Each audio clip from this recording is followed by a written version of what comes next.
Apakah kalian pernah mendengar tentang Cobra Effect? Cerita anekdot lucu ini terjadi di masa penjajahan Inggris di India. Kala itu, pemerintah Inggris di India sedang mengalami suatu masalah, yaitu terkait populasi ular kobra yang begitu banyak di kota Delhi. Dan sebagai solusinya, pemerintah Inggris pun membuat sebuah kebijakan yang terdengar cukup masuk akal, di mana siapa saja yang bisa membawa bangkai ular kobra, maka ia akan mendapatkan hadiah berupa uang. Tentu hal tersebut membuat orang-orang bersemangat untuk berburu ular kobra untuk diserahkan pada pemerintah Inggris. Akan tetapi, disinilah masalahnya. Beberapa orang justru mulai berpikir kreatif dan di luar nalar. Mereka mikir, daripada susah-susah nangkap kobra, kenapa kita tidak beternak saja sendiri?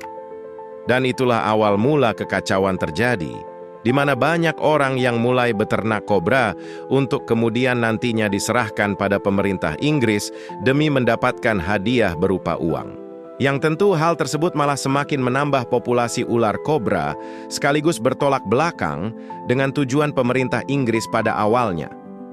Dan dari kejadian tersebut, muncullah istilah Cobra Effect, di mana saat sebuah solusi yang niatnya baik malah jadi bumerang dan bikin masalah baru.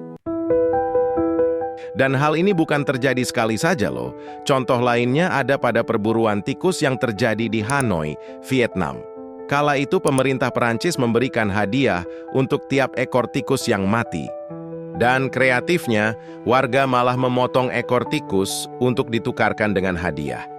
Sementara tikus aslinya dilepaskan kembali agar bisa berkembang biak, yang akhirnya makin meningkatkan populasi hewan tersebut. Hal yang sama juga terjadi pada sistem pendidikan kita, di mana seringkali sistem pendidikan hanya berfokus pada nilai sebagai tolok ukur keberhasilan. Akibatnya, siswa jadi terdorong untuk mencontek atau memilih cara pintas lain demi mendapatkan nilai yang tinggi.